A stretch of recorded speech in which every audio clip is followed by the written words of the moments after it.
Hello, everybody, and welcome to the Flashback Anime Review. Why is it a flashback? Because we're flashing back and I'm black. Um, so, today we're going to talk about vampires and romance, and no, it's not going to be Twilight. Um, America and Japan seem to both really love doing their vampire stories, especially America. I mean, that's like walking through the romance section in any bookstore and you'll see like just a shit ton of books of like vampire romance and whatnot, and then you go to like the manga section and all this vampire shit's there. And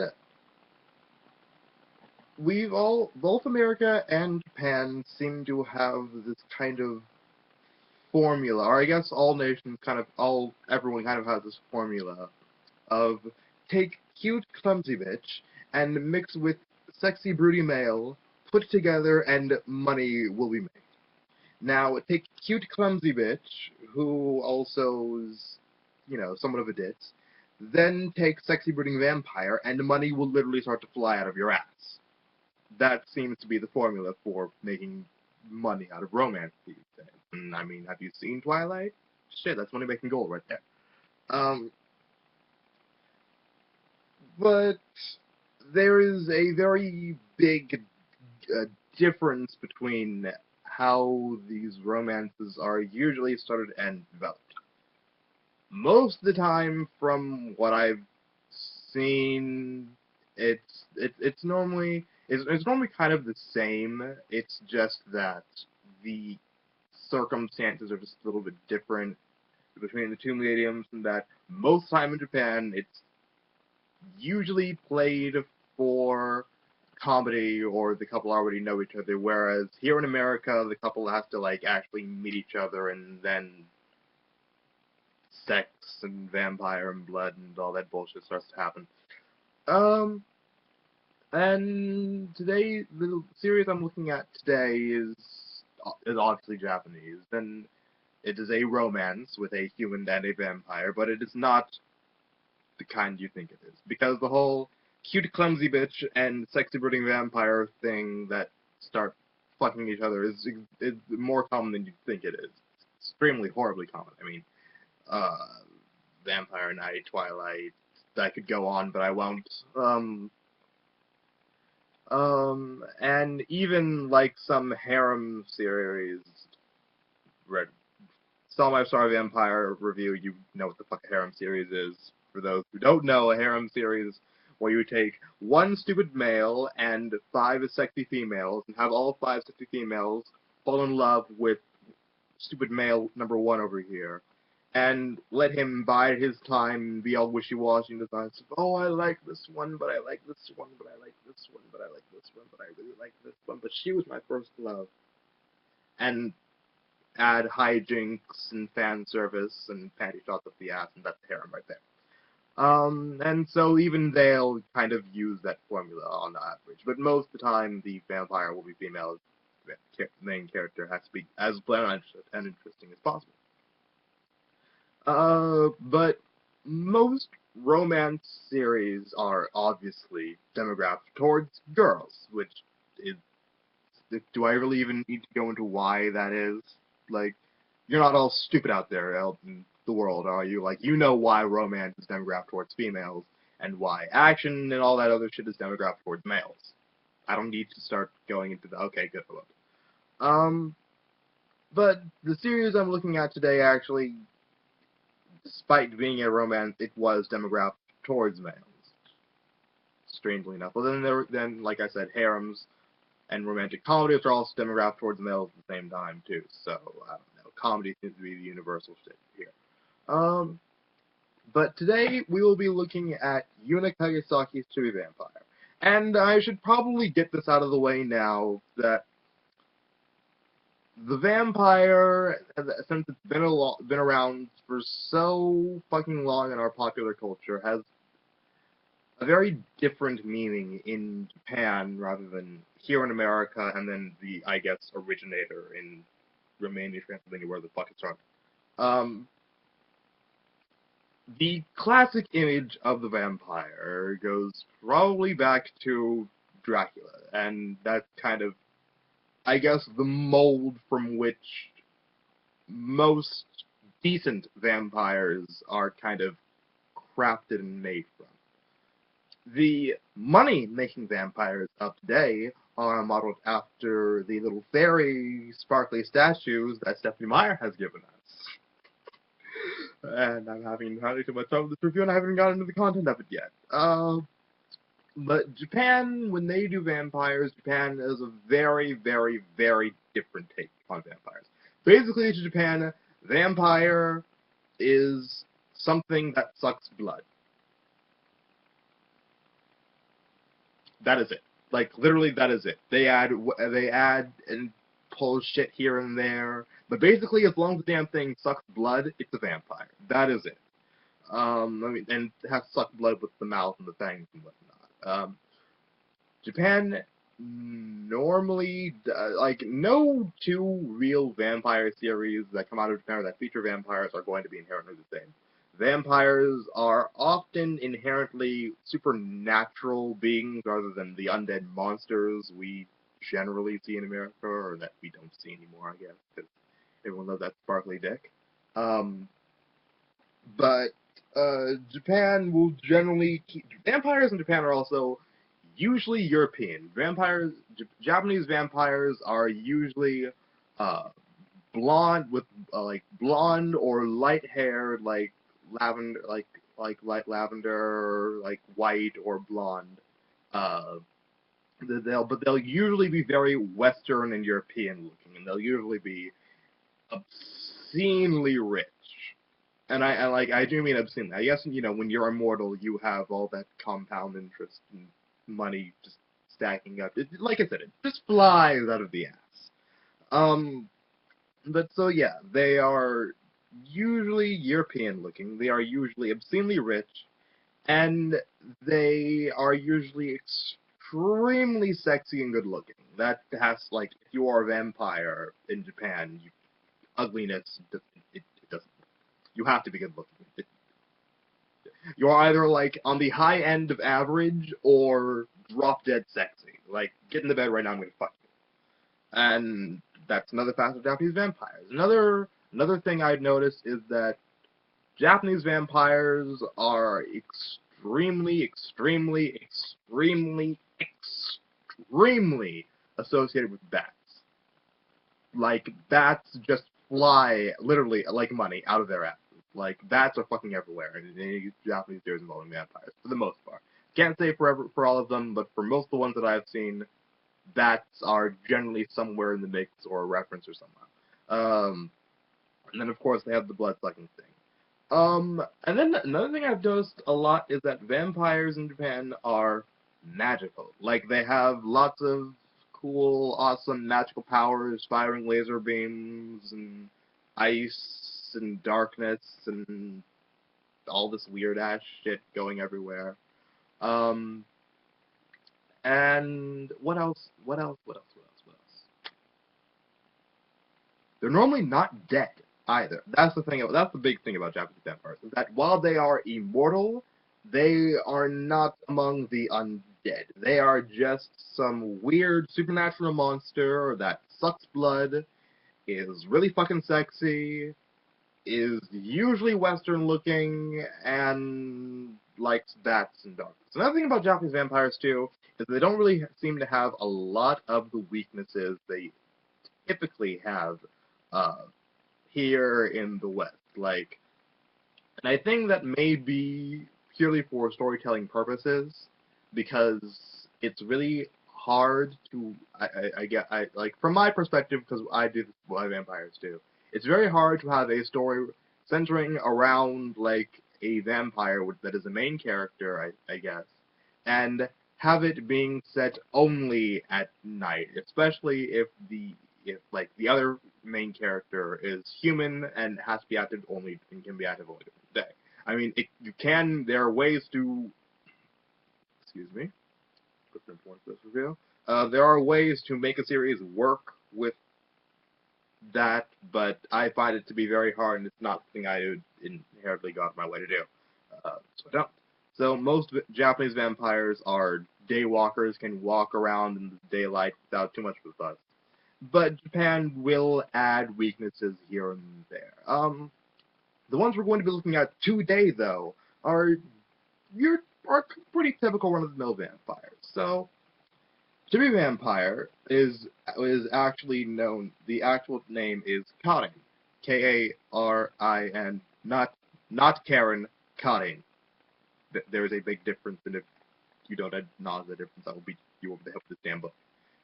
But yeah, Karin is it's an older series, 2000s-ish, probably 1990, somewhere around there.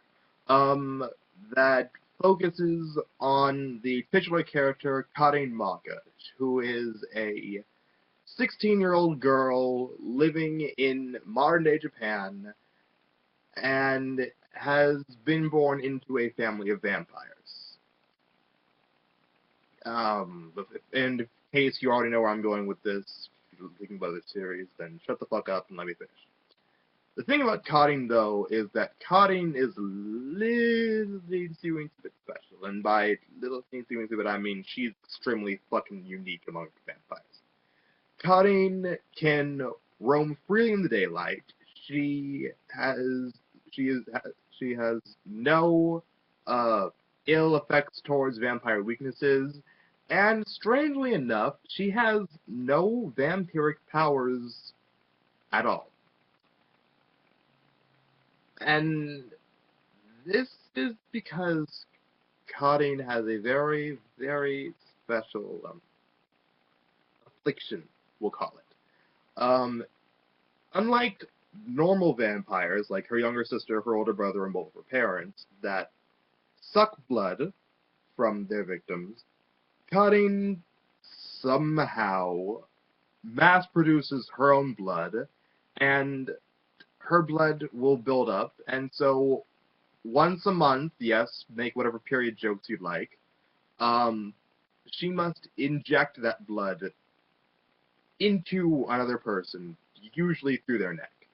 And if she doesn't inject the blood before it, reaches a certain point, she has a giant-ass, nosebleed. That's really more of, her nose explodes blood like someone destroyed a frickin' floodgate. And as our second main character pointed out at one point very early when he saw this, it looks like a freaking crime scene whenever she has one of these massive nosebleeds. Like, the blood flies everywhere.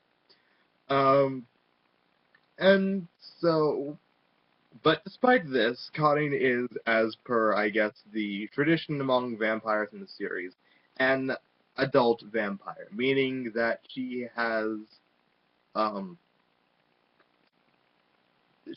her fangs, she has had her first nose explosion, and has sucked the blood, or has injected the blood into immortal at one point in her life the first time, and that's it.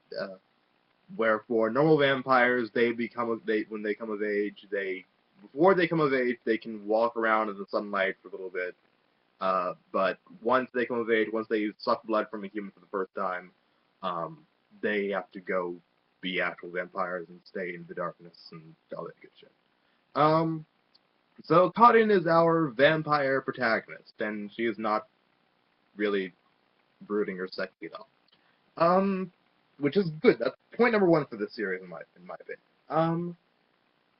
Karin's life is a wrench gets further thrown into her life when a boy named Kenta Usui transfers into her class, and it's revealed very quickly that there's something about Kenta that makes Karin's blood just kick into overdrive.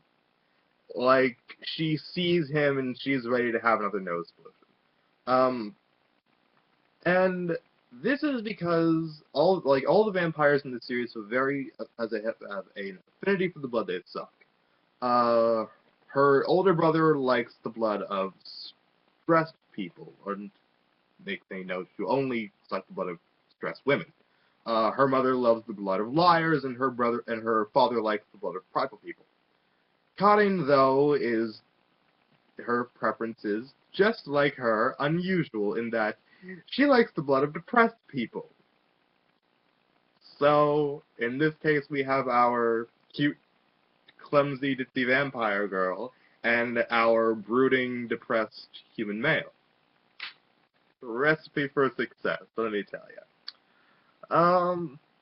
As you can no doubt already imagine, Kenta eventually figures out Karin's secret, and her family decides, well, her little sister is starting to come of age now, and she can't go clean up after Karin's fuck-ups in the daylight anymore. So we'll have this mortal boy here to look after our accident-prone child.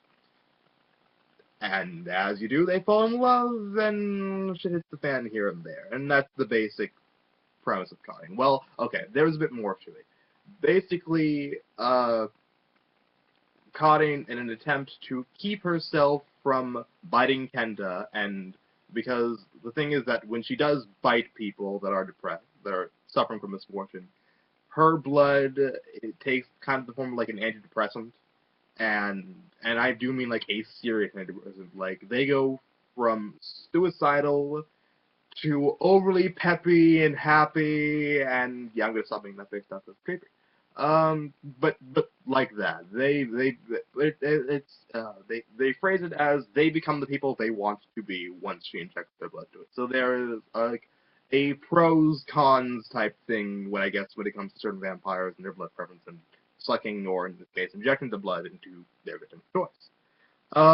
So Karin, instead of just biting Kenta, which would solve all the problems, as he would no longer be unhappy, and her blood would stop reacting to him for a while, she decides to go out of her way to make him happy by doing what all Japanese schoolgirls do, making him box lunches and all that shit. Because Kenta is living with his mother in a small apartment, and they are extremely strapped for cash, namely because his mom, who is so fucking hot, keeps getting hit on by her coworkers and fired. And that is basically the series in a nutshell. The series runs for like, oh shit, how long?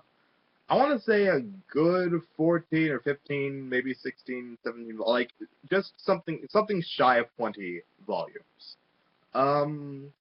And had an anime adaptation made also, which ran the length of, what's the average length? Like 26 episodes. And overall, what do I like better between the two mediums? I like the manga much better. The manga, being a vampire story, there is a lot of darks and shades in it, and it's a lot more so than what I generally see in a lot of other animated manga. So I really like the art style. Like, I've just now really started to like certain manga artists, art styles in their series. So I really like the art style for Karin, Chibi Vampire, whatever the hell you want to call it. And so that's another point in its favor. What else do I like about it? Well, the thing that really is like the main thing about Karin, and I guess the main thing you can say about really any series is that plot or no plot, and I mean plot as in there is something going on that forms the background of the series that goes somewhere. So plot or no plot, in every series, I think it's really the characters that make or break the series, because even if the plot is shit, if you have good, decent characters that can keep your readers or viewers involved, I think they're more inclined to stick around for the characters than just waiting to see if this plot actually goes anywhere interesting. And that's one thing that Karin definitely has in its favor too, is that the characters are all very, very nice. And the thing about Karin too is that it is a shonen series that is, I think, very fully aware that it is a type of series that should be demographed towards shonen. The basic difference is that shonen is for boys, age 10 through high school, whereas shoujo is for girls in roughly the same age bracket. And this is exactly the type of story that would be demographed towards young girls in that age range reading it. but it's not, because despite all like the melodrama, because it does get very dramatic in certain parts of the series, the series does manage to the series takes itself seriously. Like, it takes everything about itself seriously. Everything that it attempts to do, it takes seriously. It takes its romance seriously. It takes its comedy seriously. It even takes its action uh, and drama seriously, because there are some tear-jerking moments in this series. Uh, there are some really dramatic reveals in this series. There are there are very few but some pretty good action series uh, moments in the series. There's very good romantic scenes in this series, and there are a shit ton of very well-timed and cliched comedy moments in this series. And it all seems to work in its favor as a romantic comedy. But I guess take my word with a grain of salt, because I'm no expert on this shit. So you're just getting one person's opinion.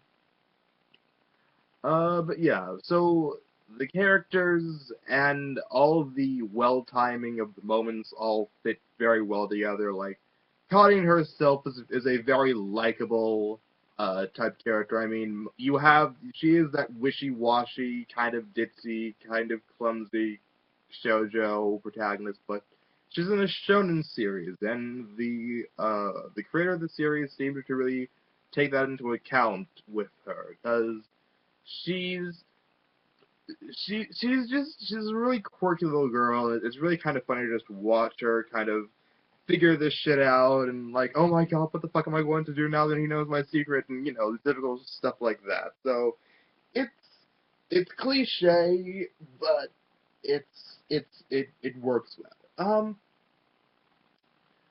The main thing though with the series that I would have to say is its biggest flaw is overall just kind of the premise of the series itself, and how this one premise seems to be like the backbone of the entire series, and it eventually gets resolved, and then there's the ending of the series, just kind of like, what the fuck just happened here?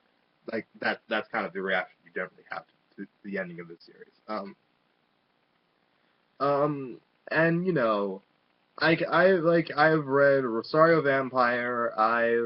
And that's really like the only other vampire series I've actually read. Let me quickly. Yeah.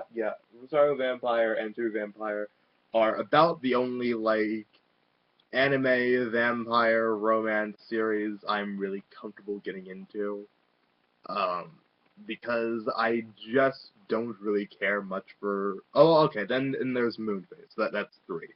Then those are really like the only vampire series I'm like comfortable getting into and reading, because the genre, like the supernatural paranormal romance thing as a whole, it just kind of falls flat with me. I'm like, you basically just take two people, make them fall in love with each other in some contrived and cliche way. Oh, and guess what? One of them's like a werewolf or a vampire. You know. And then Twilight too. That whole series, like, I think that is really like my main, my biggest disdain for the entire paranormal romance thing genre as a whole, is because all these series are kind of like, and even if Twilight came after some of them, it's like a lot of them are still kind of riding on the success of that one series. So it's like, oh, this shit series like really set the bar for supernatural romances, and yeah, like, I like romance as a whole. Like, I don't like like reading novels and stories only about romance, unless it's like a harem series or whatever. Um, but I do like romance, because in a series, especially like an anime or manga, like, the Japanese really do seem to understand just a little bit. This maybe speaking from my personal experiences. Generally, how to kind of take a romance, like take two people and make them fall in love with each other better than what I've seen in some American series, and especially the American media I tend to watch, which is mostly just cartoons and shitty live action TV shows. romance that develops between the characters. It's like, oh yeah, I can see what's going on here. They're at this stage, they're at this stage, they're at this stage, they're at this stage, and that's that. But anime and manga tend to be a bit more of my cup of tea when it comes to watching romance stuff. Back on topic though with Karin. The series, they're like, but yeah, like so that one little twist of the series, in that, oh, here's the ditzy girl, here's the brooding boy, but he's not the vampire, she's the vampire, and she doesn't suck blood, she mass produces it. That's really like the big thing the series really hinges on, is that she's the unusual vampire and he's the brooding boy. And somehow him being near her makes her blood rise, so it's like I want to say they're kind of trying to like do um like Rogue from X-Men, where her big deal, her main big thing is that, oh, I can't have any romance with anyone because if I touch them they'll die. It's kind of the same thing they're trying to do that with Karin, in that she's the vampire who's in love with this guy, but she can't be near him because uh he makes her blood like skyrocket and mass produce, and they've resolved the issue very quickly for the most part, but it's still like we're waiting, especially, and I guess now I'll talk about the anime, and it's in comparison to the manga. The anime, don't watch the anime really. The anime is very bland and generic looking. It is like absolutely everything else out there. But it does kind of grow and kind of marinate in its own little crazy concept, and kind of accepts that about itself and can run with that comfortably. But it does very much pale in comparison to the manga. But I do like the anime in that it added a bit more dimension to some of the characters. Like in in any series like this, where you have like where you have the main character who's something supernatural and is trying to hide from everyone, they're going to have like one best friend, and odds are that best friend either will or won't know about the secret. And in this case, her best friend doesn't know about her big secret. Um, but she, because the anime kind of shadowed over the original series, but kind of still kept the original spirit of it. Um, but because it's so different from its source material, they added another character completely to kind of give her best friend a love interest. Only they made it this really weird love square where, like, okay, so you have Karin and Kenta who are in love with each other, and then you have Wiener, who is this vampire hunter that's in love with Karin, and then you have Karin's friend Maki, who's in love with Wiener. And so that's basically what they did in the anime, and that was her friend Maki's big deal with that. Oh, I like this guy, but he's only interested in Karin. And he had this weird thing in the anime where he kept calling her, oh, it's Karin's friend, like referred to by last name, whatever, or just referred to by, oh, Karin's friend, son, or whatever, and that's really it. And she gets like this kind of dramatic-ish, touching story, and it ties in with probably the best aspect of both adaptations that I'll get into now, which is Karin's little sister, Anju. As previously stated, unlike Karin, Anju is a perfectly normal vampire who's coming of age and doesn't fuck up like her sister does. In fact, Anju is the one who before Kenta even came into Karin's life, Anju was the one who had to take care of Karin's messes by wiping out the memories of the people who she'd feed on. But like all things, time stops for no vampire, and even they're mortal. You know what I mean. But so Anju is still coming of age and has to eventually become a fully fledged vampire, and that means leaving her mortal life behind and just embracing her new life as a vampire, and can only be out or up like half the day. Um, um, and it also means like letting go of her childhood comforts, and that was the bond between Karin and Anju. Sorry, I want to apologize for being all over the place with this review. It's like very, very, very unscripted. But I've been kind of putting this review off for a while, and I need to get this out of the way now before I do my 10th review like next week, which is something I'm going to be really excited about. But back on track. The bond shared between Karin and Anju is probably the strongest bond in the entire series. It's probably even like it's second probably to the bond that she shares with Kenta, and I guess the bond she shares with her friend Maki comes like as number 3 in terms of like the great relationship she has with people. But her relationship with Anju was very, very like they're very close, older sister and younger sister. And so you all like there are parts where you see like Karin making lunch for Anju or like brushing her hair and helping her get dressed and all that stuff. And now that and the big thing with Anju is that now that she is awakening as a vampire, she'll no longer be able to take any kind of joy or pleasure from those things anymore. Especially considering how the manga ends.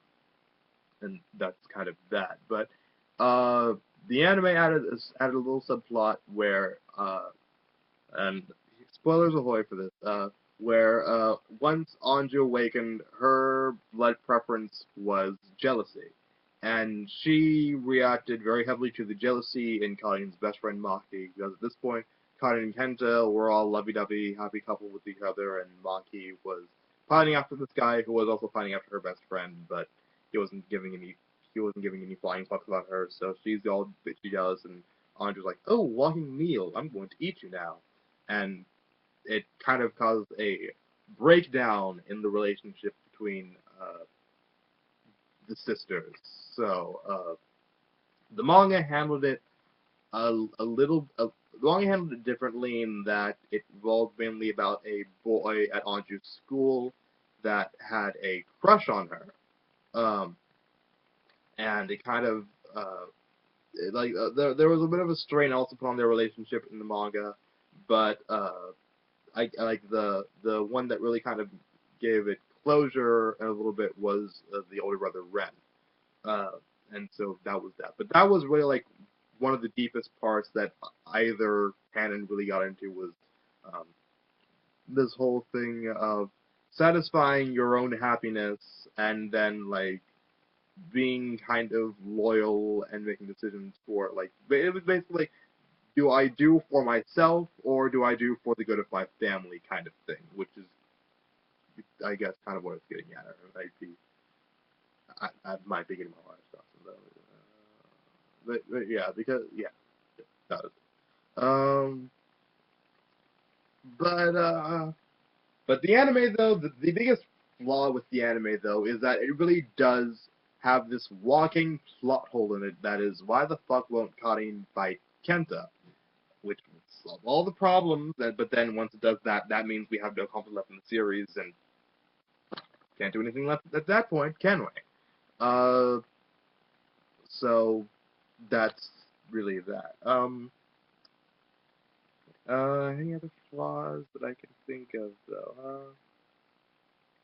I guess the series like another thing about the series though is that it introduced like a lot of different like subplotish elements, whatever. Like the characters get their own little like subplots, mini arcs, and everything that kind of make the relationships between them even stronger. But at the same time, it kind of like feels like they're just kind of throwing shit in there to pad or whatever. But I mean, it's not like it's filler padding. It's like stuff that's relevant to the characters and their growth and development. But it feels like, why the fuck do we have to focus on like this aspect of the character or like and shit like that? So I guess that would be one thing. In conclusion, because I've been going on this for 34 minutes now, and I should probably stop before you all get bored of this video.